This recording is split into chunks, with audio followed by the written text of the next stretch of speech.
आपके फॉलोअर्स में रवीना टंडन भी है एक। तो जब आप आए कितनी मुस्कुराहट आई खान साहब। आप पटना से है ना? हाँ। हमें भी पटना पसंद है।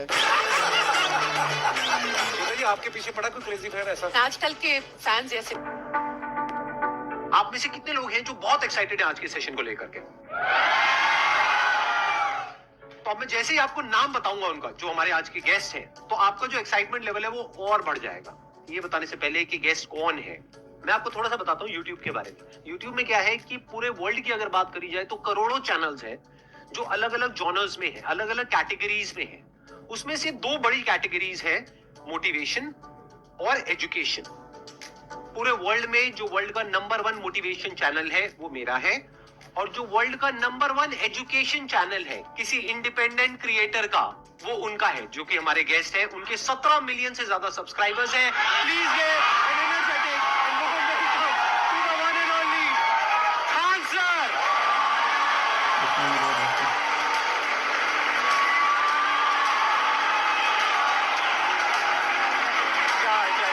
कैसे हैं आप?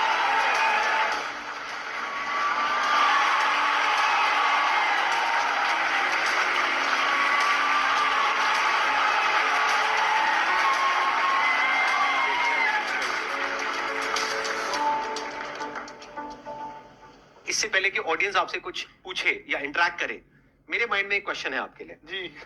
जो बच्चे हैं वो आपके इतने दीवाने क्यों हैं, इतने पागल क्यों हैं आपके पीछे? मतलब मेरे कमेंट सेक्शन में भरा पड़ा था, खान सर कब आएंगे, खान सर कब आएंगे। मतलब ऐसा क्या जादू कर दिया आपने बच्चों के ऊपर? ये सवाल हम आपसे भी पूछते हैं, हमारे पे भी इतना कमेंट आया, इतना। मेरे तो ऑफिस में लोग चले आए कि सर कब जा रहे हैं। अच्छा। क्योंकि हम लोग का तो एग्जैक्ट है, वही पढ़ाना है। हाँ। तो देखिए, हम लोग का मेन है कि बच्चों को जो जरूरत रहती है कि अगर लड़का पढ़ने आया है ना, उसके मन में कोई डाउट ना रह जाए। हम उसको कहते हैं कि हम तुम्हें पढ़ा रहे हैं, दम है तो भूल के दिखाओ, याद करके नहीं।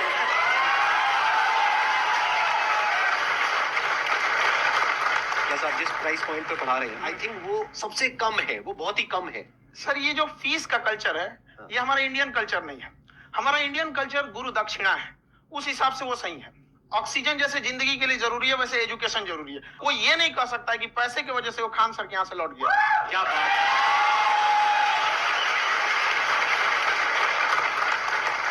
मैंने देखा कि आपका ये जो चैनल है कि ये पिछले 3 साल के अंदर अंदर ही ग्रो किया है। हमको जब चैनल शुरू हुआ तो ये एक दिन में हम 4-5 वीडियो बनाए। एक हमको कुछ आता, आज भी नहीं आता इतना, तो हम देख के कैमरा उमरा तो हम कंफ्यूज हो गए, बाप रे। तो हम एक ही दिन में वीडियो शूट किया, पढ़ाने वाला टॉपिक था हमको। उसके बाद कभी वीडियो नहीं, 6-7 वीडियो एक ही बार शूट कर लिए। और एक जो थे जिनका कैमरा वगैरह था, मेरे पास कैमरे भी नहीं थे उस टाइम, और कैमरा 35,000 का था, तो 6 महीना इसी में लग गया। जो 35,000 इसी में फंस जाएगा। तो उनके कैमरे से शूट किए, उन्होंने कोई चार्ज लिया, उसके बाद हम छोड़ ही दिए। लॉकडाउन लगा, तब हम कहे आप कैसे पढ़ाएंगे, हो तो 1 दिन 2 दिन करते करते अचानक लंबा हो गया। तब हमको लगे, याद आया कि ओहो, मेरा एक चैनल भी है वहां पे। तो उस समय उस पे लगभग 30,000 सब्सक्राइबर हो चुके थे। तो जैसे लॉकडाउन लगा तो उस पे पढ़ाना चालू किया। अब पता नहीं क्या लोगों को पढ़ाई में इतना इंटरेस्ट आ गया कि आपका स्टाइल ऐसा है थोड़ा सा, आप आई थिंक पढ़ाई के साथ साथ में जो बीच बीच में आप थोड़ा बहुत छोड़ते रहते हैं ना, मतलब जो जो एंटरटेनमेंट चलता रहता है। ये बात हम देखिए, जब हम गुलाम थे ना, तो अंग्रेजों ने एक चाल चला था कि भारत को हम फिजिकली गुलाम रखेंगे 100-200 साल, मेंटली 1000 साल कर देंगे। उन्होंने पढ़ाई का मॉडल चेंज कर दिया। उन्होंने ऐसा डिजाइन किया कि टीचर की रिस्पॉन्सिबिलिटी है वो पढ़ा के चला जाए। टीचर की रिस्पॉन्सिबिलिटी यहाँ खत्म नहीं हो जाती है। पढ़ाना तो कोई भी पढ़ा सकता है, टीचर की इससे बड़ी रिस्पॉन्सिबिलिटी होती है उसे समझाना। वो समझा कि नहीं समझा। अगर लड़का आपके समझाने के बाद डाउट रह गया तो ये आपकी गलती है। लड़का हमसे पूछता है, सर इतनी भीड़ है आपके पास, तो कहे सर डाउट कैसे पूछेंगे? हम कह रहे यार तुम्हारा डाउट बचेगा तब ना पूछेगा तुम डाउट यहाँ पे।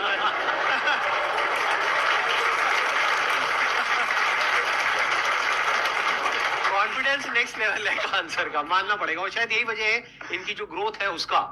किसी ने शायद सपने में भी नहीं सोचा होगा कि पिछले 2 साल के अंदर अंदर जो आपके चैनल की ग्रोथ हुई है, जैसे आप खुद ही बता रहे हैं कि लॉकडाउन के टाइम पे आपके 30,000 के करीब सब्सक्राइबर्स थे, आज की डेट में 17 मिलियन है। और मेरा एक क्वेश्चन और है, इससे पहले कि ऑडियंस में से आपसे कोई क्वेश्चन पूछे, कि कई बार आप ऐसे भी टॉपिक्स टच करते हैं जो थोड़े से कंट्रोवर्शियल हैं या थोड़े से सेंसिटिव हैं, जिसके ऊपर बात करने की हिम्मत आई थिंक बहुत ही कम लोगों में है। तो आपको कभी ये नहीं लगता है कि कहीं ज्यादा तो नहीं हो रहा है, इसको थोड़ा रोक देते हैं, थोड़ा कम कर देते हैं, क्योंकि कोई लाइन ही नहीं है वैसे तो बोलने को, तो आप कुछ भी बोल दो, कितना भी बोल दो। हुई है कंट्रोवर्सी बहुत बार। एक्चुअली बचपन से हमको फौज में जाना था, और फौज वालों के लिए ये सब मायने नहीं रखता, उसको करना है मतलब करना है, तुम सामने कुछ भी रहो, डजेंट मैटर।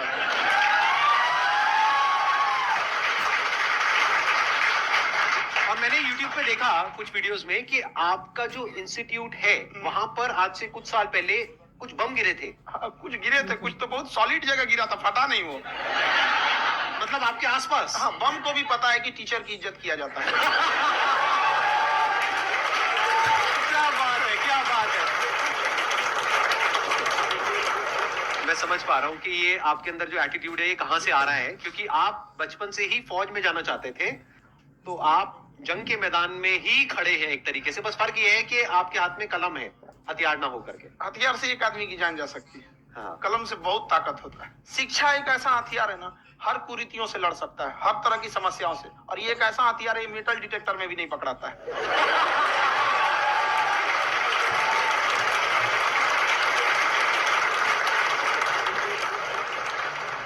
मेरा क्वेश्चन ये है कि अभी प्राइवेट ऑर्गेनाइजेशंस में पीटने का, पनिशमेंट का ये सिस्टम जो है खत्म हो गया है।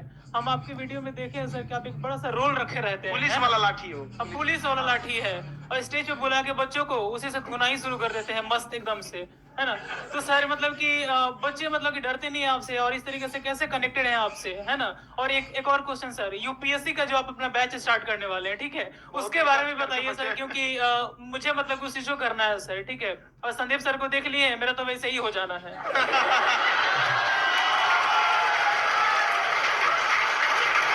क्या हो जाना है, मेरा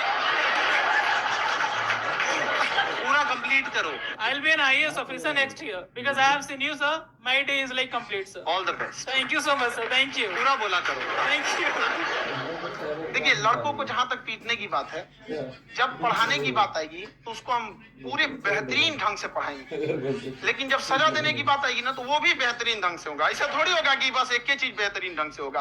और डर का होना बहुत जरूरी है। ये डर भी अपने आप में एक मोटिवेशन है, क्योंकि जब आपके अंदर एक थोड़ा सा डर रहे ना, तो डर के भागिए मत। एक ऐसा डर जिसको आप लगे कि नहीं नहीं, थोड़ा सा और करने की जरूरत है, फिर तो ये हम इसको क्रॉस कर जाएंगे आप। तो लड़कों के अंदर ये डर बनाना भी जरूरी रहता है। और रही बात यूपीएससी वाले की, जो आपने बोला, बहुत सारे लड़के वेट कर रहे हैं यूपीएससी की, क्योंकि 2-2.5 लाख फीस सारे लोग एफोर्ड नहीं कर सकते। और हमारा वही रहता है, हम तो ज्यादातर हमारे स्टूडेंट देखेंगे तो किसी के रिक्शा वाला, सब्जी वाला, यही लोग, इनको तो 2.5 लाख रुपया, इनके पास पूरी संपत्ति नहीं होती है, फीस कहाँ से भरेंगे वहां पे, उसके बाद रहेंगे कहाँ से? तो ऑल ओवर इंडिया से, कश्मीर से कन्याकुमारी तक, गरीब से गरीब भी लड़का उसको पढ़ सकता है। यही कुछ 1000 रुपये मंथली, 12-14 हजार साल का पड़ेगा, खत्म हो जाएगा, इतना नहीं।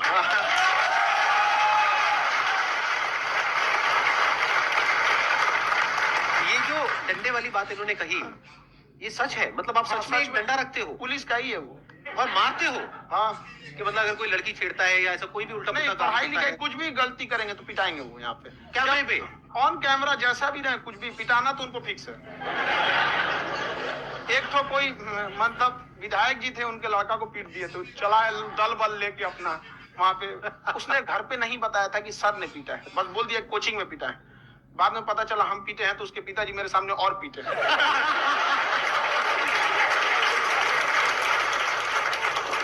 आपका सबसे बड़ा डर क्या है, आप दोनों का? फौजी को डरे नहीं लगता है, बाकी अफसर से पूछिए। आज के सेशन से पहले कोई डर नहीं था, लेकिन अब मुझे इनकी डंडे वाली कहानियां सुन करके डर लग रहा है कि कहीं मैंने गलती से कुछ बोल दिया, अरे ऐसा और नहीं, इन्होंने कहीं पीछे कुछ रखा हुआ है, और यही आ करके अगर इन्होंने मेरी पिटाई कर दी तो बहुत बुरा हो जाएगा। तो इसलिए हमको थोड़ा डर लग रहा है।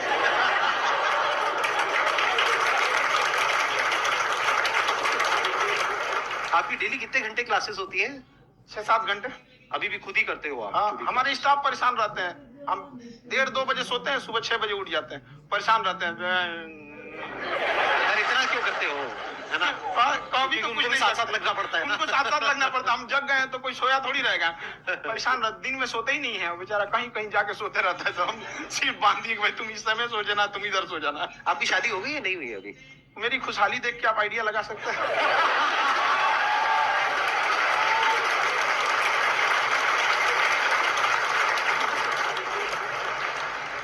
First of all I would like to say sir thank you so much to you and to your team कि आपने मुझे यहाँ आने का मौका दिया।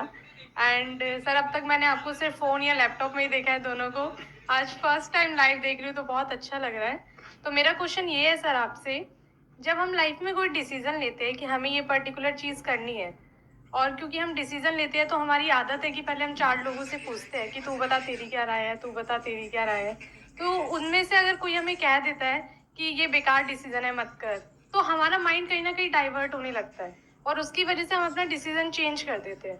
तो मेरा क्वेश्चन ये है कि कैसे हम अपने डिसीजन पे स्टिक रहे, कैसे हम जो दूसरे के ओपिनियन है उनको अफेक्ट ना होने दें अपने ऊपर। दूसरे से सलाह लेने से पहले एक बार खुद उस पर रिसर्च कर लेना चाहिए, ताकि आप सामने वाला क्या सलाह दे रहा है आपको समझ में आना चाहिए। यहाँ पर ऐसा नहीं है कि कई बार ऐसे होते हैं कि दूसरे वाले को एक्सपीरियंस होता है, तो अगर आपको पहले से आइडिया है, उसके बारे में आप बेहतरीन ढंग से रिसर्च किए हैं कि क्या इसमें प्लस पॉइंट है क्या निगेटिव है, उसके बाद आप किसी से सलाह लेने जाइए। ये नहीं कि मन में सीधा बता गड़बड़ा जाएगा। तो वहां पे पहले आपको R&D करना पड़ता है, समझा कि नहीं। और जिंदगी हो या गाड़ी, जीतेगा वही जो टाइम पे गियर चेंज कर रहा है। तो डिसीजन चेंज करना बहुत ज्यादा गलत नहीं है। इन्होंने बहुत अच्छी बात कही है और मैं इसी बात पे थोड़ा सा और ऐड ऑन करूंगा कि ये जो आपने कहा ना कि अपने डिसीजन पे स्टिक कैसे रहें, ये कोई अच्छी क्वालिटी नहीं है, क्योंकि टाइम टू टाइम आपको अपने डिसीजंस को चेंज करना होता है। जैसे आपने 4 लोगों से डिस्कस किया, कोई इंसान कुछ पॉजिटिव बोल रहा है, कोई नेगेटिव बोल रहा है, उससे फर्क नहीं पड़ना चाहिए। डिपेंड ये करता है कि वो जो बोल रहा है उसका बेसिस क्या है। क्या वो किसी नॉलेज या एक्सपीरियंस के बेस पे बोल रहा है या ऐसे ही कुछ भी बोल रहा है। ऐसे ही बोल रहा है तो फिर उसकी बात पे ध्यान क्यों दे रहे हो। अगर किसी नॉलेज या एक्सपीरियंस के बेस पे बोल रहा है, फिर चाहे वो पॉजिटिव बोल रहा है चाहे नेगेटिव बोल रहा है, दोनों ही मायने रखता है। उसके बाद में रिसर्च करनी है और फिर रिसर्च करने के बाद में फाइनल डिसीजन अपना खुद का होना चाहिए। अब वो डिसीजन उससे अलग भी हो सकता है जो आपने पहले लिया था, और वो सेम भी हो सकता है। सर मेरा क्वेश्चन दोनों से है आपसे, how to deal procrastination and laziness. हमारा ब्रेन है ना, ये बहुत आलसी टाइप का है, इसको आराम खोजना पसंद है। अब थोड़ा सा भी अब इसको आराम की ओर लेके चले गए ना तो फिर उधर ही रहेगा। अब सोचेंगे 10 मिनट आराम कर लेते हैं ना, तो 10 मिनट 2 घंटा बना देगा। उसको टॉर्चर कीजिए, चल 10 मिनट बाद में। उसको आप उस पर हावी मत, वो कह रहा है कि हमको आराम चाहिए, आपको हाँ आराम मिलेगा, पहले काम फिर मिलेगा आराम। तो आप उसके हिसाब से मत चले। आपका मन कर रहा है थोड़ा सा देख लेते हैं, कोई नोटिफिकेशन आया, आप कोई काम कर रहे हैं, क्यों पहले काम कर लीजिए, बाद में देखिएगा ना नोटिफिकेशन। आप हावी मत होने दीजिए यहाँ पे। अगर आप 5 मिनट भी थोड़ा सा लूज पड़े ना, थोड़ा सा कमर सीधा कर लेते हैं, 2 घंटा बर्बाद कर दिया आपको। हावी मत होने दीजिएगा उसको अपने ऊपर। प्रोक्रेस्टिनेशन को तोड़ने का एक ही तरीका है, सबसे छोटे लेवल पे ले जा करके उस गोल को तोड़ दो। यानी वो गोल बहुत बड़ा है, उसको ब्रेक डाउन करो, उसके सबसे पहले स्टेप पे आ जाओ कि उसको अचीव करने का सबसे पहला स्टेप क्या है। जैसे गाड़ी चलाना सीखना है, उसका सबसे पहला स्टेप क्या है। अगर घर में कोई नहीं है सिखाने वाला या सिखाने वाली, तो बाहर जा करके जो गाड़ी का ड्राइविंग स्कूल है उधर जा करके पैसे दे दो। अब फंस गए ना तो फंसा दो अपने आप को। दिमाग ये लगाओ कि अपने आप को कैसे फंसाया जाए। जब हम फंस जाते हैं ना तो फिर हमको वो काम करना ही पड़ता है। Then there is no looking back. जब तक आप सोच रहे हो तब तक सोच रहे हो, उसको बोलते हैं पैरालिसिस ऑफ एनालिसिस।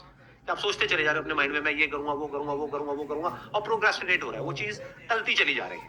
तो उसको छोटे से छोटे लेवल पे ब्रेक डाउन करके उसको कर दो, दैट इज नंबर 1। और जैसे ही करना शुरू करते हो, कोशिश करो कि उसको जब तक कि आप सही से नहीं कर लेते हो उसको छोड़ना नहीं, तो आपकी लेजीनेस भी खत्म हो जाएगी। कई लोगों को तो हमने देखा जो सप्ताह में कुछ भी नहीं करता, वो भी संडे को आराम कर रहा है।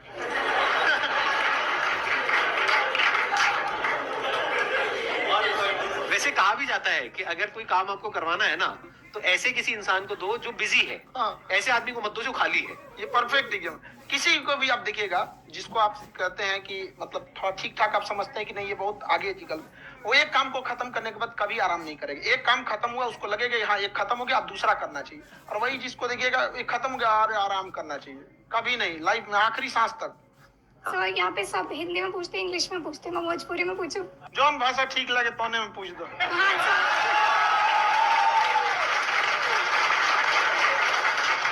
सर, ये पूछे के चाहते नहीं कि जैसे हमने के पढ़ाई करी थी सर, तो कभी कभी डेली टारगेट्स जो होला वो कंप्लीट ना होला।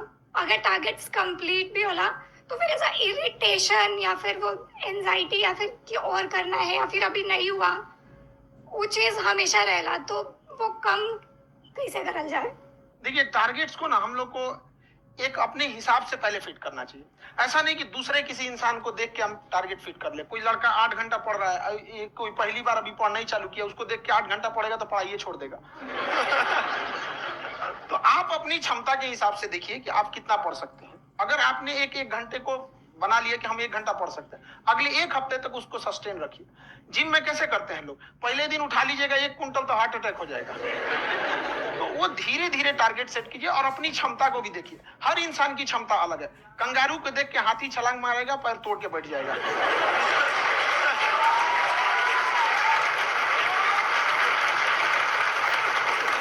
अब संदीप सर का मोटिवेशन देख के इसका मतलब क्या कि ट्रेन के आगे खड़ा हो जाएंगे, ढकेल देंगे तुमको। हालांकि ऐसा कर देते हैं, लेकिन ऐसा करिएगा लोग नहीं, क्षमता पता होना चाहिए।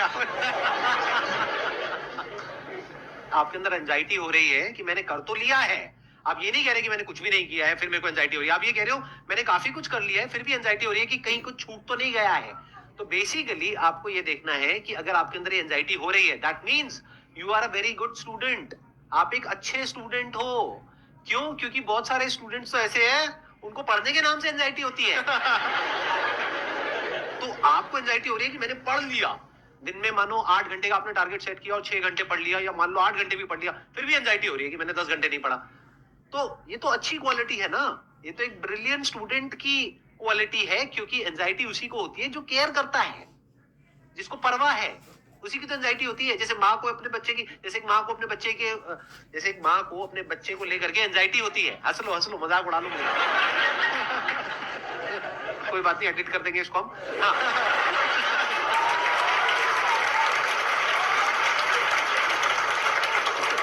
जैसे एक माँ है, उसको अपने बच्चे को लेकर के एंजाइटी होती है, थोड़ी सी भी तबीयत खराब हो जाए उसको एंजाइटी होती है, चाहे बच्चा ठीक भी है, डॉक्टर को नहीं होती है। क्यों? क्योंकि माँ को उस बच्चे से प्यार है। तो दैट मीन्स कि आप अपनी पढ़ाई को लेकर के सीरियस हो, इस वजह से आपके अंदर एंजाइटी हो रही है, विच इज नॉर्मल। जहां पर प्यार मोहब्बत होती है वहां पर थोड़ी बहुत एंजाइटी तो होती ही है ना। समझ रहे हो ना मैं क्या कहना चाह रहा हूं? आप लोग समझ रहे हो ना मैं कहां जा रहा हूं? जब वो किसी और से बात करती है तो एंजाइटी होती है ना।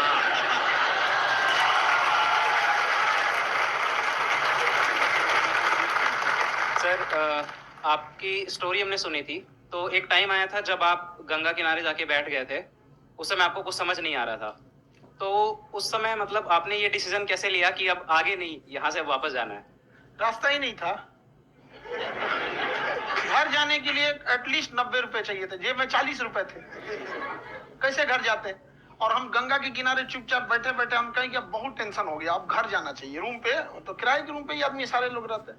गए वहां पे तो रूम लॉक हो गया था। तुम खटखटाए तो ऊपर से गुस्सा से बोले जो ऑनर थे, क्या टाइम हो गया है? तुम 9-10 बज रहा होगा। गाड़ी देखिए तो 2 बज रहा था रात का, 2-2:30 बज गया था। वहाँ टेंशन में आप तो होता है। कई बार ऐसा समय आएगा कि लगेगा जैसे आप कुछ नहीं हो सकता है, तो इससे घबराना नहीं है। कभी कभी गुच्छे की आखिरी चाबी भी ताला खोल देती है। जो बातें आपने बताई कि घर में प्रॉब्लम ये तो बहुत लोगों ने फेस करी। वहां पर आप अकेले नहीं हो, बहुत लोगों ने ये प्रॉब्लम्स फेस करी, बहुत तरह की प्रॉब्लम्स देखी, बहुत तरह की स्ट्रगल्स देखी, लेकिन वो सब इतने कामयाब नहीं हो पाए जितने कि आप हुए। तो आपके अंदर ऐसा कुछ ना कुछ है जो औरों के अंदर नहीं है। तो वो मैं जानना चाह रहा हूँ कि वो ऐसा क्या था जहां से कि आपका दिमाग यहां तक सोच पा रहा है कि मैं पूरे इंडिया में इतने बड़े लेवल का चेंज लेकर के आ सकता हूँ, एजुकेशन फील्ड में रेवोल्यूशन लेकर के आ सकता हूँ। ये सोचना ही बहुत लोगों के बस का नहीं है। मेरी एक खुद की थिंकिंग, अगर हमको कोई 100 रुपए किसी काम के लिए दिया, हम सबसे यही करते हैं, तो हम कोशिश करते हैं उसे 200 का रिटर्न दें। अगर कोई हमसे 200 रुपया फीस दे रहा है, 250 दे रहा है, तो हम उसको ये कोशिश करते हैं कि तुम्हें ऐसा लगे कि नहीं भैया हमने 10-20 हजार का पढ़ लिया यहाँ पर। वो ईमानदारी से कभी कमी नहीं। और हमेशा अगर हम प्रॉमिस एक्स का करते हैं तो डिलीवर 4x करना चाहते हैं। ध्यान से सुनना और ध्यान से समझना इस फर्क को। अगर आप समझ पाए तो बहुत आगे जाओगे लाइफ में। एक वो होते हैं जो ये सोचते हैं कि हमें सब कुछ मिल जाए, हमें कुछ भी करना ना पड़े। दूसरी कैटेगरी होती है लोगों की जिनको जितना मिलता है उसमें भी चोरी चकारी करते हैं या कोशिश करते हैं कि उससे कम दे सामने वाले को जितना कि हमें मिल रहा है। तीसरी कैटेगरी होती है लोगों की जो इनके जैसे लोग होते हैं। वो क्या करते हैं, वो ये सोचते हैं कि अगर मैंने किसी से 1 रुपए भी लिया, देखा जाए तो 200-250 रुपए कुछ भी नहीं होता है, 200-250 रुपए अगर मैंने लिया तो कैसे उसको 400 रुपए की वैल्यू दूं। ये जो थिंकिंग है ना, यही एक फर्क होता है एक ऐसे इंसान में जो बहुत आगे निकल जाता है और उस इंसान में जो मीडियोकर रह जाता है। आप अपने आप को अपने आप के ऊपर समय दीजिए, उसको डेवलप कीजिए। जब आप अपने आप के ऊपर खर्च करते हैं तो आने वाले समय में लोग गूगल पे आपको सर्च करते हैं। क्या बात है सर, ये आपने अभी बनाया है या ये कोई पुराना आपका वो है? बनते रहता है इसे। फ्लो में बन जाता है। आपके अंदर ना सर एक कवि छुपा हुआ है कहीं ना कहीं, जो बाहर आना चाहता है। कभी ना कभी आपने सोचा होगा कुछ? कभी कभी देखिए, एक चीज है, संगत का बहुत अच्छा असर पड़ता है। ये चीज को हमेशा, संगति का मतलब लोग हल्के में ले लेते हैं। संगति का मतलब होता है संग संग गति।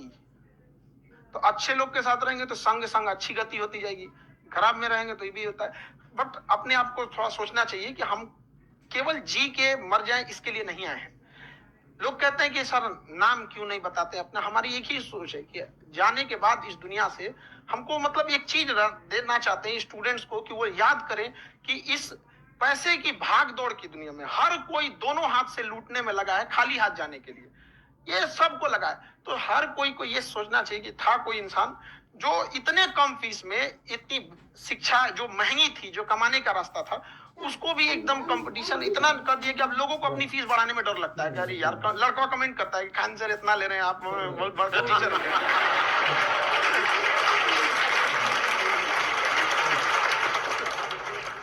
खान सर की एक क्लिप है, ये समय और समझदारी में बहुत फर्क होता है। अगर समय रहते समझदारी आ गई तो इंसान कामयाब हो गया, लेकिन अगर समय चला गया फिर समझदारी आई फिर तो बेकार है। तो सर मतलब कुछ आपको ऐसी चीज लाना चाहिए जो मतलब बच्चों जो तैयार हो रहे हैं उनको ये चीजें मतलब एंड टाइम पे दिखे। समझ रहे हैं मेरी बात? नहीं समझ?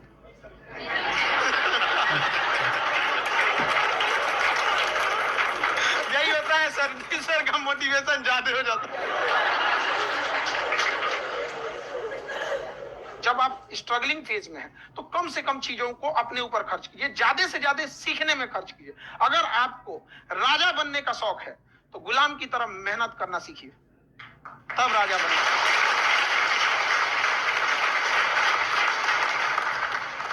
ये दुख, ये दर्द, ये सब तेरे अंदर है। तू अपने बनाए इस पिंजड़े से बाहर निकल के देख, तू अपने आप में एक सिकंदर है।